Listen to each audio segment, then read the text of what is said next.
அனைவருக்கும் இனிய வணக்கம். கடந்த வகுப்புகளில் அறிவியல் பாடப்பகுதிகளில் ஊட்டச்சத்து மற்றும் ஆரோக்கியம் பகுதிகளை நாம் தெளிவாக கண்டோம். ஊட்டச்சத்தினுடைய வகைகள் கார்போஹைட்ரேட், புரதங்கள், கொழுப்புக்கள், விட்டமின்கள், தாது பொருட்கள், இதனுடைய மூலப்பொருட்கள். இந்த மூலப்பொருட்கள் நம் உடலில் சரிவிகித உணவில் இல்லையெனில் இதனால் ஏற்படக்கூடிய அறிகுறிகள் மற்றும் நோய்களை பற்றி கடந்த வகுப்பில் தெளிவாக நாம் கண்டிருக்கின்றோம். முக்கியமாக போட்டித் தேர்வுக்கு தயாராகக்கூடிய ஆர்ஆர்பி குரூப் மாணவர்களுக்கு இந்த அறிவியல் பகுதியில் இந்த பாடப்பகுதியானது மிகவும் முக்கியமான ஒரு பாடமாகும். இதனுடைய தொடர்ச்சியாக அடுத்த பகுதியை நாம் பார்க்க இருப்பது புரதச்சத்து குறைபாடினால் ஏற்படக்கூடிய நோய்கள் என்ன.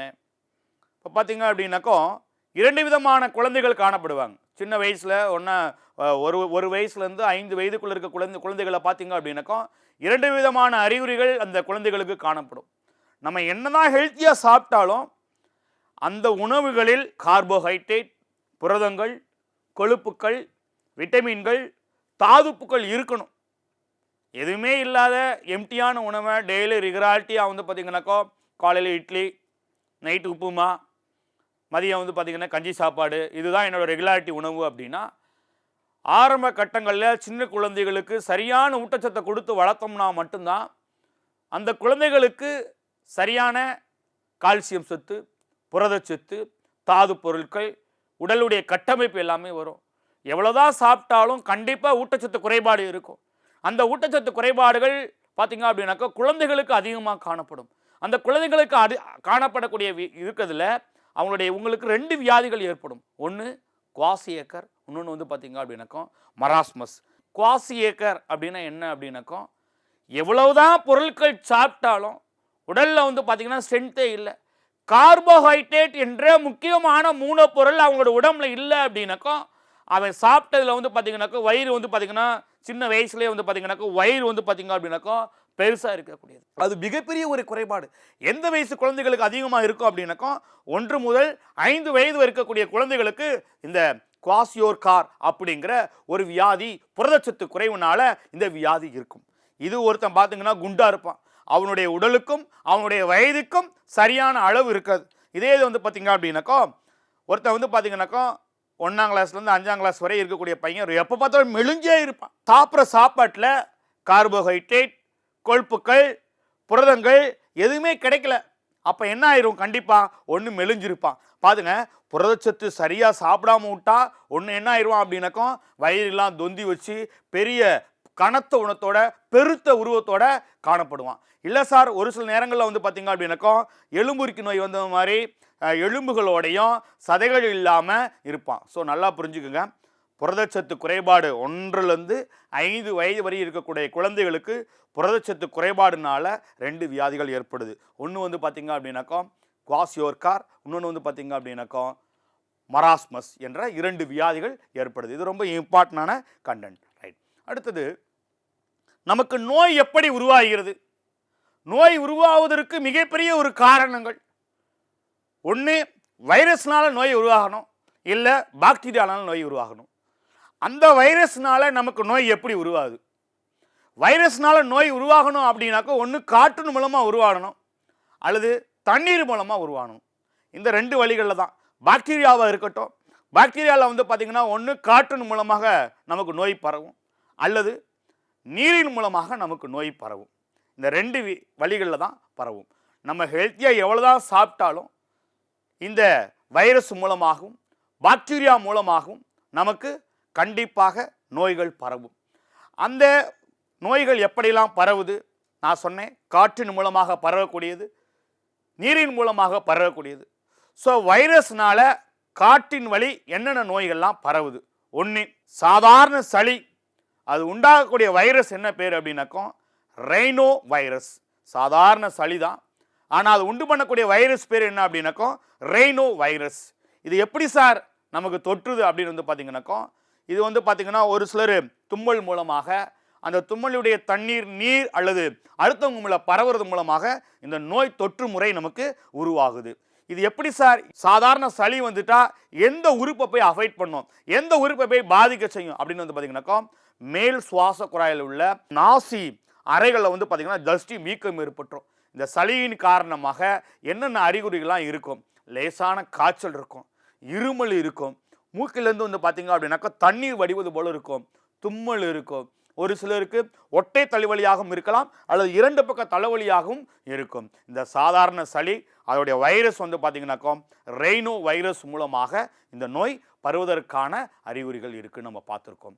2வது இன்ஃப்ளூயன்சா. இது எந்த நோய்க்கான காரணி, எது மூலமாக வைரஸ் மூலமாக பரவுது அப்படின்னாக்கா மிக்சோ வைரஸ் என்ற வைரஸ் மூலமாக காற்றின் வழி பரவக்கூடியது.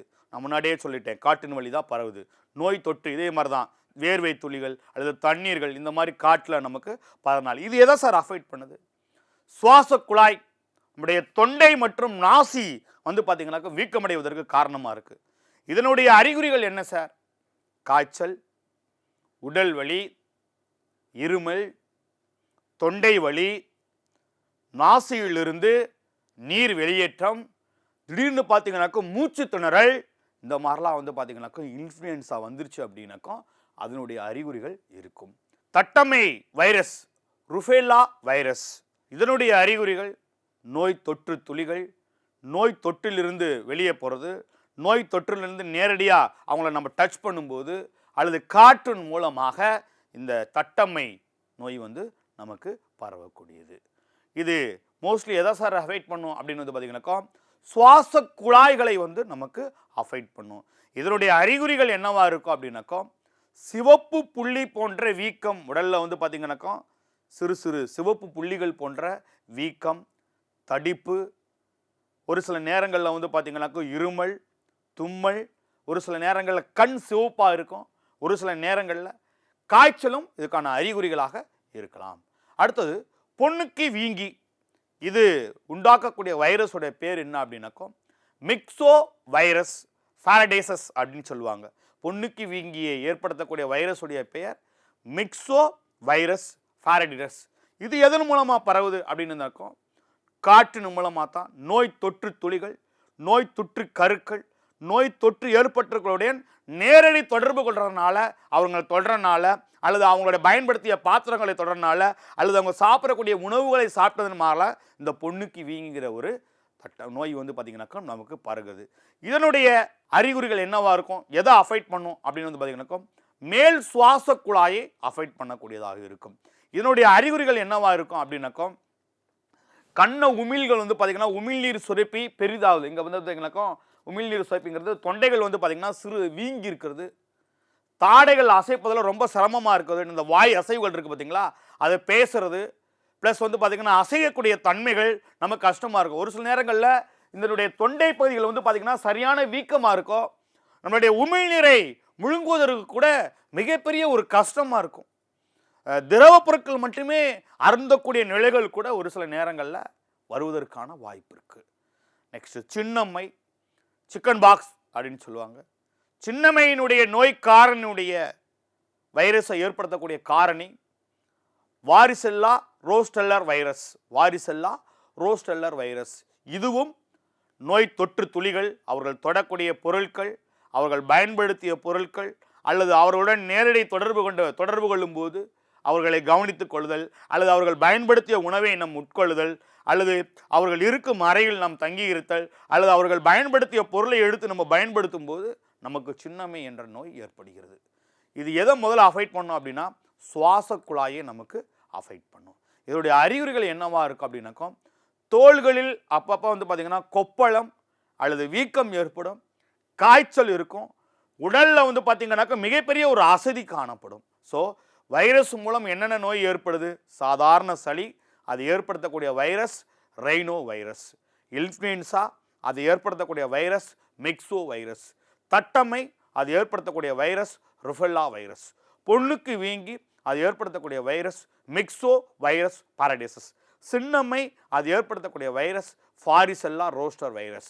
ஸோ நோய், அதுக்கான வைரஸ் என்ன அறிகுறிங்கிறத நீங்கள் தெளிவாக பார்த்துக்கோங்க. இது காற்றின் மூலமாக பரவக்கூடிய ஒரு நோய்கள்.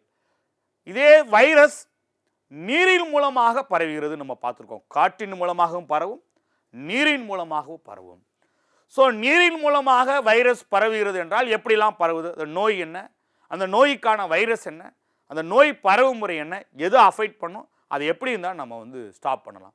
ஃபஸ்ட்டு நோயோட அறிகுறி, நோயுடைய பெயர் போலியோ மைல்டிடிஸ். இதுக்கான நோய்க்கான வைரஸ் வந்து பார்த்தீங்கன்னா போலியோ வைரஸ். இது எப்படி சார் பரவுது, நீர் மூலமாக பரவுதுன்னு சொல்லிட்டோம். நோய் தொற்று துளிகள் ஒருத்தங்கள்டிருந்து அவங்களுடைய பார்த்தீங்கன்னா உமிழ் நீர்களாக இருக்கட்டும், அல்லது அவர்கள் அருந்திய உணவிலிருந்து இருக்கக்கூடிய தெரித்து வந்த உணவுகளாக, அல்லது வந்து அதோடைய நீர்களாக அதிலிருந்து பரகலாம்.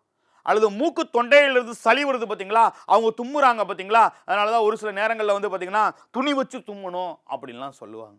ஸோ அந்த மூக்கு துவாரங்களிலிருந்து வரக்கூடிய நிணநீர்களிலிருந்து தெரித்து ஓடக்கூடிய தண்ணீர், நம்ம மாசடைந்த தண்ணீர்களில் ஏதாவது குடிக்கும்போது, உணவு, பால், இந்த பொருட்கள் மூலமாக போலியோ மைடிஸ் என்ற நோய் பரவுகிறது. இது எதை சார் அஃபெக்ட் பண்ணும் முதல்ல அப்படின்னு வந்து பார்த்தீங்கன்னாக்கா மத்திய நரம்பு மண்டலம். ஸோ நரம்பு வீக் ஆயிடுச்சு அப்படின்னாவே மிகப்பெரிய டேஞ்சரஸ் தான். ஏன்னா பிளட் சர்க்குலேஷன் பாஸ் ஆகாது. அதோட அறிகுறிகள் என்னவா இருக்கும் சார், கை கால்களில் வாதம் ஏற்படுதல், ஒரு கை இழுக்கிறது அல்லது ஒரு கால் இழுக்கிறது, ஒரு கை செயல்படாமல் இருக்கிறது அல்லது கால் செயல்படாமல் இருக்கிறது. இதை நம்ம தடுக்கணும்னு சார் என்ன சார் பண்ணணும், இதை போலியோ மைடியஸ் வரக்காமல் தடுக்கணும்னா என்ன சார் செய்யணும் அப்படின்னாக்கோ சால்க் என்ற தடுப்பு மருந்து அல்லது போலியோ தடுப்பு மருந்து. ஆக்சுவலாக கிட்டத்தட்ட ஒரு 20 ஆண்டுகளுக்கு முன்னாடி வந்து பார்த்தீங்கன்னா இந்த போலியோ அதிகமாக இருந்துச்சு. அதுக்கப்புறம் இதுக்கான தடுப்பூசிகள், தடுப்பு மருந்துகள் கொண்டு வந்துட்டாங்க. ஸோ போலியோவுக்கான போலியோ வைரஸ் ஆண்டுக்கு 2 முறை கொடுக்க வேண்டும் என்ற ஒரு பெரிய சவாலை மேற்கொண்டு நம்ம வந்து கொடுத்துக்கிட்டு இருக்கிறாங்க, சிறு குழந்தைகளுக்கு கொடுத்துக்கிட்டு இருக்கிறாங்க. அடுத்து வைரஸ் மூலமாக நீரின் மூலம் பரவக்கூடிய அடுத்த நோய் ஹைப்பாட்டிட்டிஸ் ஏ அல்லது நோய் தொற்றக்கூடிய ஹைப்பாட்டிட்டிஸ் சொல்லுவாங்க. இது என்ன நோய்க்கான மூலக்கூறு வைரஸ் எது அப்படின்னு வந்து பார்த்தீங்கன்னாக்கா ஹைப்பாட்டிட்டிஸ் ஏ வைரஸ். இந்த நோய் எப்படி பரவுது அப்படின்னாக்கா மாசடைந்த நீரின் மூலமாக பரவும் தன்மை கொண்டது அல்லது உணவு இது மூலமாக பரவும் தன்மை கொண்டது. இந்த ஹைப்பாட்டிட்டிஸ் நோயினுடைய மிகப்பெரிய எதை பாதிக்கும், இந்த நோய் வந்துருச்சு அப்படின்னா எதை பாதிக்கும் அப்படின்னாக்கா கல்லீரல் வீக்கம் அடையும். கல்லீரல் வீக்கம் அடைஞ்சிருச்சு, இந்த ஹைப்பாட்டிட்டிஸ் வந்துருச்சு அப்படின்னாக்கா இதோடைய அறிகுறிகள் என்னவா இருக்கும், குமட்டல் இருக்கும், பசியின்மை இருக்கும், தீவிரமான காய்ச்சல் இருக்கும், அதிகப்படியான மஞ்சக்காமாலை நோய் வந்துடும். இன்னும் தள்ளி போனால் மஞ்சக்காமாலை நோயே வந்துடும். இதை எப்படி சார் நம்ம தவிர்க்கலாம், இதை தடுக்கக்கூடிய முறைகள் என்ன சார் அப்படின்னா உணவு கெடாமல் தடுக்கணும். ஒன்று, உணவுனை சரியாக கையாளணும். இன்னொன்று, கொதிக்க வைத்த நீரை பருக வேண்டும், நல்ல ஆரோக்கியமான நீரை பருக வேண்டும், அல்லது மாசுபடுத்த நீரை பருகக்கூடாது. இன்னொன்று, தனி மனித சுகாதாரம் வேணும். நம்ம உடலுடைய சுத்தங்களை முதல்ல கண்காணிக்கணும். உடல் சுத்தமாக இருக்குன்னு பார்க்கணும். உடல் எல்லாம் சுத்தமாக இருக்கிறதா இந்த நோய்க்கான வரவு தடுக்குவதற்கான மிகப்பெரிய ஒரு அறிகுறிகளாக இருக்கும். அடுத்ததாக வைரஸ்னால் ஏற்படுத்தக்கூடிய நீரிழிவு நோய்கள், அதீத வயிற்றுப்போக்கு. அந்த எந்த வைரஸ்னால ஏற்படுது அப்படின்னாக்கா ரோட்டோ வைரஸ் என்ற வைரஸ்னால நமக்கு ஏற்படுது. இது எப்படி சார் நோயை பரப்புது அப்படின்னாக்கா மாசடைந்த நீர் மூலமாக இதை பரப்பக்கூடியது. உணவு மற்றும் வாய் துளிகளில் இருக்கக்கூடிய தண்ணீர் சுரப்பிகள், நிலநீர் சுரப்பிகள் மூலமாக இது பரவக்கூடிய தனமாக இருக்கும். இது எதை சார் அஃபெக்ட் பண்ணும், குடலைத்தான் அஃபெக்ட் பண்ணும். ஃபஸ்ட்டு இதோட அறிகுறிகள் என்ன, நீர்ம நிலையில் சளி, நம்ம மூக்கில் வந்து பார்த்திங்கன்னா சளி வருவது, மலம் அடிக்கடி கழித்தல், வாந்தி, ஒரு சில நேரங்களில் காய்ச்சலுக்கான அறிகுறியும் நமக்கு இருக்கும். இதோடைய காரணம் என்ன சார் அப்படின்னா சரியான சுத்தமான சுகாதாரம் உடம்பையும் நல்ல நீரையும் நம்ம அருந்த வேண்டும். இதுதான் வைரஸினுடைய காரணங்கள். ஸோ நீர்வழி நோய்கள், வைரஸ்னால் ஏற்படக்கூடிய நீர்வழி நோய்கள் என்னென்னு பார்த்துருக்கோம். போலியோ மைடிலிஸ், அது ஏற்படக்கூடிய நோய் காரணிகள் போலியோ வைரஸ். ஹைப்பாட்டிட்டிஸ், அது ஏற்படக்கூடிய வைரஸ் ஹைப்பாட்டிட்டிஸ் ஏ வைரஸ். அதிக வயிற்றுப்போக்கு ரோட்டோ வைரஸ். ஸோ வைரஸ்னால் காற்றின் மூலம் பரவக்கூடிய நோய்கள், நீரின் மூலம் பரவக்கூடிய நோய்களை நம்ம பார்த்துருக்கோம். இதே பாக்டீரியானால நமக்கு நோய் பரவுது. ஸோ பாக்டீரியானால காற்று வழியில் என்னென்ன நோயெல்லாம் நமக்கு பரவுது, அதோடைய அறிகுறிகள் என்ன, அதனால் அதை அனுப்பக்கூடிய பாக்டீரியா எது, இதனால் என்ன அறிகுறிகள் ஏற்படும், நமக்கு என்ன பாதிக்கப்படும் நம்ம இதில் பார்க்கலாம். ஒன்று, காசநோய். இந்த காசநோயை உண்டு பண்ணக்கூடிய பாக்டீரியாவுடைய பேர் என்ன அப்படின்னாக்கோ மைக்கோ பாக்டீரியம் அல்லது டியூபர் குளோசிஸ் அப்படின்னு சொல்லுவாங்க. டியூபர் குளோசிஸ். காசநோய் ஏற்படுத்தக்கூடிய பாக்டீரியா பேர் மைக்கோ பாக்டீரியம் அல்லது டியூபர் குளோசிஸ். இந்த நோய் எப்படி பரவுது அப்படின்னு வந்து பார்த்தீங்கன்னாக்கோ, ஒருத்தருக்கு காசநோய் அஃபெக்ட் ஆயிருக்கு அப்படின்னாக்கோ அவர் சளி துப்பும் போது அந்த சளியில் உள்ள கிருமிகள் நோய் தொற்று மூலமாக அடுத்தவருக்கு பரவுறது. இது எதை சார் முதல்ல அஃபெக்ட் பண்ணும், காசநோய் வந்தால் எதை அஃபெக்ட் பண்ணும் அப்படின்னாக்கோ மிகப்பெரிய நுரையீரலாக அஃபெக்ட் பண்ணிடும். இதோட அறிகுறிகள் என்னவாலாம் இருக்கும் அப்படின்னாக்கோ தொடர் இருமல் இருக்கும், நெஞ்சு சளி இருக்கும், உடல் எடை பார்த்தீங்கன்னா திடீர்னு குறையும், பசியின்மை காணப்படும். அடுத்ததாக தொண்டை அலர்ஜி நோய், டிப்தீரியா அப்படின்னு சொல்லுவாங்க. டிப்தீரியா ஏற்படுத்தக்கூடிய வைரஸுடைய பேர் டிப்தீரியான்னு சொல்லுவாங்க அல்லது கோர்னி பாக்டீரியம் சொல்லுவாங்க. டிப்தீரியா அல்லது கோர்னி பாக்டீரியம். தொண்டை அலர்ஜி நோய் அல்லது டிப்தீரியா என்ற நோயை ஏற்படுத்தக்கூடிய பாக்டீரியா டிப்தீரியே அல்லது கோர்னி பாக்டீரியம்னு சொல்லுவாங்க. இதுவும் அதே மாதிரி தான். எதனால் பரவுது, நோய் தொற்று துளிகள் அவர்கிட்ட வெளியே வந்த அந்த தண்ணி பரவுதல் மூலமாக, துளி உட்கருக்கள் சிதவுறுதலுமாக. இது எப்படி சார், எதை சார் அஃபெக்ட் பண்ணும், முதல்ல எதை பாதிக்கடைய செய்யும், மேல் சுவாச குழாய் பகுதிகள் சுவாச குழாய்களில் பாதிக்கும், மூக்கு பாதிப்படையும், தொண்டை பகுதி பாதிப்படைய செய்யும். இதனால் என்ன அறிகுறிகள் ஏற்படும் அப்படின்னா காய்ச்சல், தொண்டை வலி, காற்று சுவாச குழாய்களில் சிறு அடைப்பு, மூச்சு விடுவதற்கு மிகப்பெரிய கஷ்டமாக இருக்கும். இதெல்லாம் அதனுடைய அறிகுறிகளாக இருக்கும். பாக்டீரியாவில் ஏற்படக்கூடிய அடுத்த நோய் கக்குவான் இருமல்.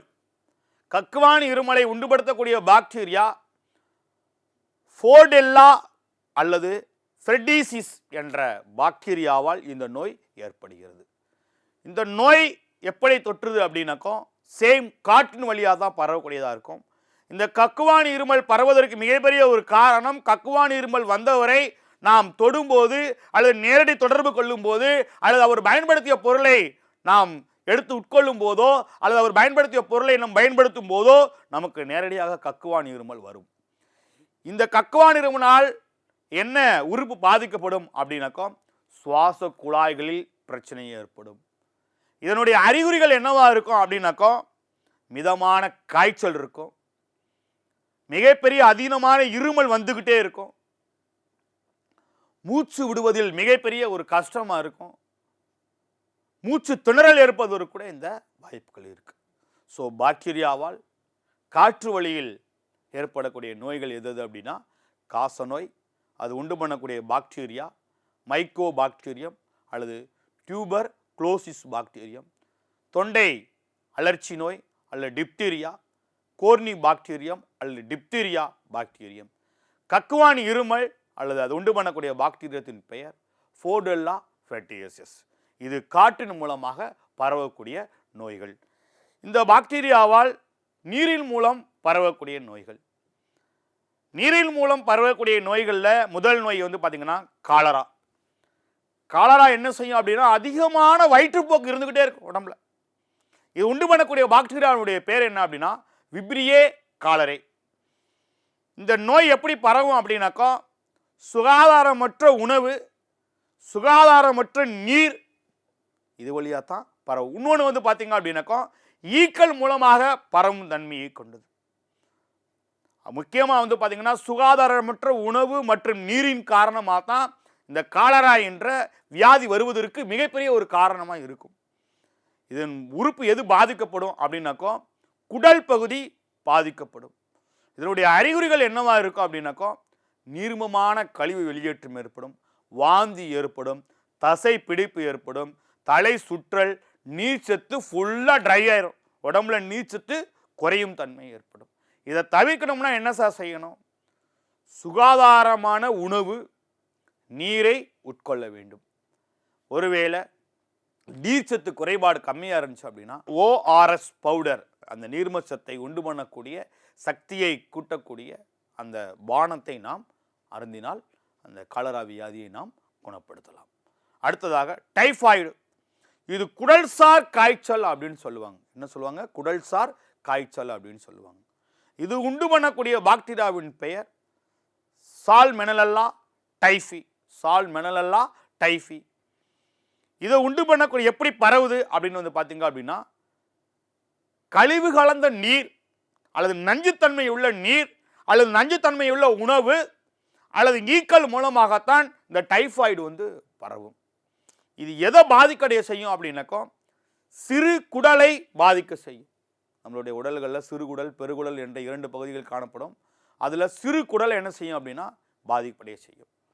இதனுடைய அறிகுறிகள் என்ன அப்படின்னாக்கோ, அதிகமான காய்ச்சல் ஏற்படும், உடல் பலவீனம் ஏற்பட்டும், அடி வயிற்றில் வந்து பார்த்திங்கன்னா வலி ஏற்படும், தலைவலி, பசியின்மை ஏற்படும், நெஞ்சு பகுதி மற்றும் மேல் வயிற்று பகுதிகளில் அரிப்பு ஏற்படும். இதை தடுக்கணும்னா என்னென்ன செய்யணும் அப்படின்னா, பூச்சிகள் மற்றும் தூசுகள் மூலமாக உணவை கெட்டுப்போவதை தவிர்க்கணும். உணவை வந்து பார்த்திங்கன்னா மூடி வைக்கணும். கொசுக்கள் ஈக்கள் வருவதை தடுக்கணும். அதே மாதிரி பாலெல்லாம் வந்து பார்த்திங்கன்னா சரியாக பதப்படுத்தி நம்ம காய்ச்சி குடிக்கணும். சுகாதாரமான நீரை அருந்தணும். சுகாதாரமற்ற உணவுகளை நம்ம சாப்பிடக்கூடாது. நம்ம உடம்புக்கு தேவையான நோய் எதிர்ப்பு சக்தியை வளர்த்து கொள்ள வேண்டும். ஆன்டிபாக்டீரியா நம்ம தேர்ந்தெடுத்து நம்ம உடம்புல சாப்பிட்டுட்டு உணவின் மூலமாகவோ அல்லது நீர் திரவங்கள் மூலமாகவோ நாம் உட்கொள்ள வேண்டும். ஸோ இன்றைய பகுதிகளில் நம்ம இப்போ பாக்டீரியானால் ஏற்படக்கூடிய நோய்கள், பாக்டீரியாவினால் ஏற்படக்கூடிய நீர்வழியில் பரவக்கூடிய நோய்கள், காற்று வழியில் பரவக்கூடிய நோய்கள், வைரஸினால் நீர்வழி பரவக்கூடிய நோய்கள், காற்றின் வழி பரவக்கூடிய நோய்களும் அதற்கான காரணிகளும் அதற்கான அறிகுறிகளையும் நாம் தெளிவாக பார்த்துருக்குறோம். ஸோ இதில் எதுவும் உங்களுக்கு டவுட் இருக்காதுன்னு நினைக்கிறேன். அடுத்ததாக கடத்திகள் மூலமாக பரவும் நோய்கள். இந்த கடத்திகள் மூலமாக என்பது மிகப்பெரிய ஒரு நோய் எதிர்ப்பு சக்தி இருந்தாலும், ஒருவிடம் இருந்து மற்றொருவருக்கு இரத்தம் செலுத்தல் மூலமாகவும் அல்லது பூச்சிகள் கடித்தல் மூலமாகவும், பூச்சிகள் மீன்ஸ் கொசுக்கள் ஈக்கள் இந்த மாதிரி கடிக்கிறது மூலமாகவும், விலங்குகள் மூலமாகவும் இந்த நோய் நமக்கு பரவக்கூடிய தன்மையாக இருக்கும். இந்த கடத்திகள் மூலம் அதிகமான வியாதிகள் பரவுகிறது. கொசுக்கள் மூலமாக மலேரியா, டெங்கு, சிக்கன்குனியா, ஃபிலேரியா அப்படிங்கிற நிறைய வியாதிகள். பறவைகள் மூலமாக பறவை காய்ச்சல், பன்றி இனங்கள் மூலமாக பன்றி காய்ச்சல் போன்ற கடத்திகள் மூலம் இது நமக்கு கடத்திகள் மூலமும் பரவக்கூடியது. ஸோ பாக்டீரியா மூலம், வைரஸ் மூலம், கடத்திகள் மூலம் நமக்கு நோய்கள் பரவும் தன்மையாக இருக்கிறது. மலேரியா.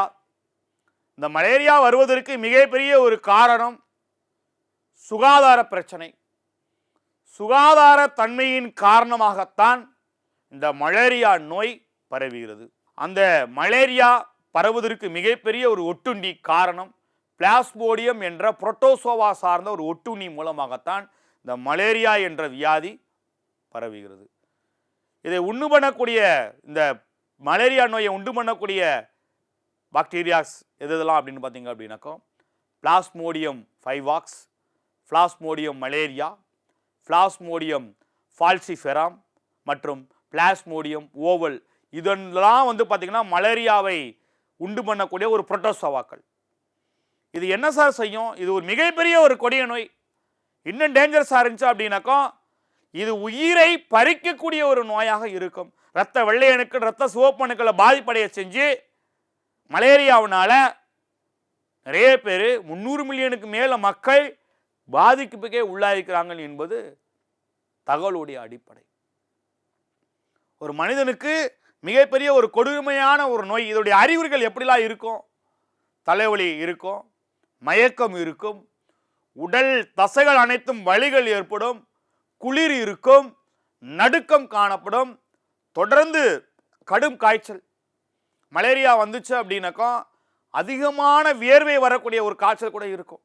வேர்வை ஏற்பது, தொடர்ந்து காய்ச்சல் இருந்துக்கிட்டே தான் இருக்கும். ஒரு சிலர் சொல்லுவாங்க ஆன்டிபயோட்டிக் சாப்பிட்டுட்டா வேர்வை வந்துருச்சு அப்படின்னாக்கோ காய்ச்சல் சரியாயிருன்னு சொல்லுவாங்க. ஆனால் இந்த மலேரியா ஒட்டுண்ணியானது வேர்வை வந்தாலும் காய்ச்சல் இருந்துக்கிட்டே தான் இருக்கும்.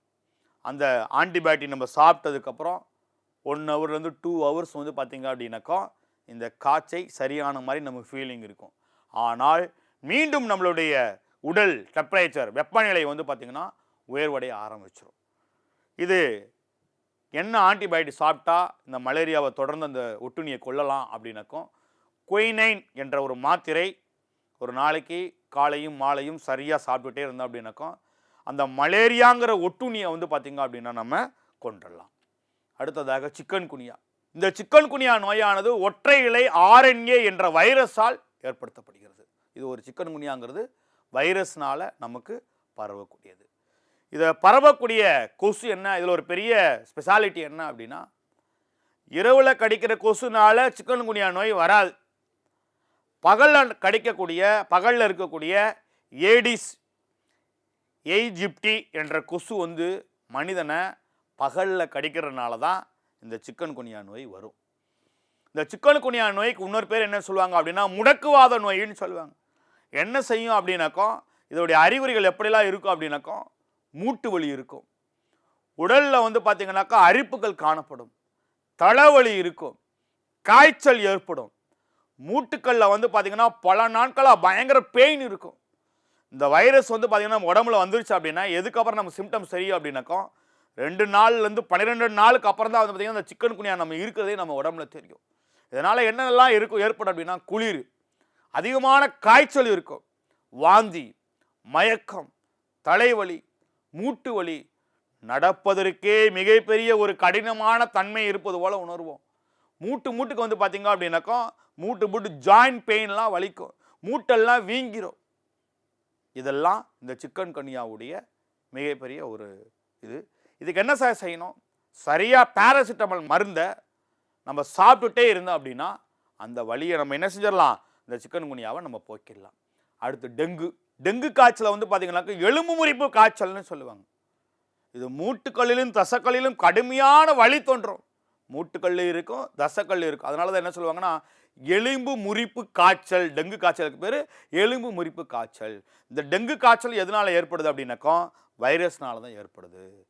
இந்த நோயை தாக்குனவங்களை எந்த கொசு கடிக்கும் அப்படின்னாக்கோ ஏடிஸ் எய்ஜிப்டி என்ற கொசு கடித்ததுனால இந்த வைரஸ் கடிப்பதனால இருக்கும். நம்ம உடம்புல வந்து பார்த்திங்கன்னா எத்தனை நாளைக்கு அப்புறம் இந்த வைரஸ் இருப்பது நம்மளுடைய அறிகுறிகள் தெரியும் அப்படின்னாக்கோ 5லிருந்து 6 நாட்களுக்கு அப்புறம் தான் இந்த வைரஸ் நம்ம உடம்புல இருக்கிறதே நமக்கு தெரியும். இதோட அறிகுறிகள் என்னவெல்லாம் இருக்கும், அதிகமான காய்ச்சல் இருக்கும், கடுமையான தலைவலி இருக்கும், தசைகள் மூட்டுகளில் பயங்கரமான பெயின் இருக்கும், வலிகள் இருக்கும், அரிப்பு இருக்கும், இரத்தப்போக்கு வெளிப்படும், இரத்த தட்டுக்களுடைய எண்ணிக்கை குறையும், இரத்த வெள்ளையணுக்கள், இரத்த சிவப்பணுக்கள் என்று சொல்லக்கூடிய உடலுக்கு நமக்கு மிகப்பெரிய எனர்ஜியை தரக்கூடிய இரத்த வெள்ளையணுக்களும் இரத்த சிவப்பணுக்களுடைய இரத்த தட்டுக்களுடைய எண்ணிக்கையை குறைக்கும். ப்ளஸ் இது இல்லாமல் வாந்தி, வயிற்று வலி, மூச்சு விட சிரமப்படுதல், இது மாதிரி நிறைய பிரச்சனைகள். தோள்களில் வந்து பார்த்திங்கன்னா இரத்த கசிவு நமக்கு தெரிய ஆரம்பிச்சிடும். ஸோ இதுக்கு என்ன சார் பண்ணணும், பேராசிட்டமல் மருந்தை சரியான டைமுக்கு நம்ம சாப்பிட்ணும். அது இல்லாமல் நீர் சத்தான உணவுகளை நம்ம உடம்புல எடுத்துக்கணும். அப்போ தான் என்ன செய்ய முடியும் அப்படின்னாக்கோ இந்த டெங்கு நோயை நம்ம குணப்படுத்த முடியும். அடுத்தது பிளேரியா. இது ஒரு ஆரோக்கியம் சார்ந்த உணவு, ஆரோக்கியம் சார்ந்த பிரச்சனை, உடலை அஃபெக்ட் பண்ணிடும். அதுதான் ஆரோக்கியம் சார்ந்தது. நம்ம உடம்புல காய்ச்சல், தலைவலி, எந்த ஒரு வியாதியுமே இல்லைன்னா ஆரோக்கியமான மனிதன்னு சொல்கிறோம்.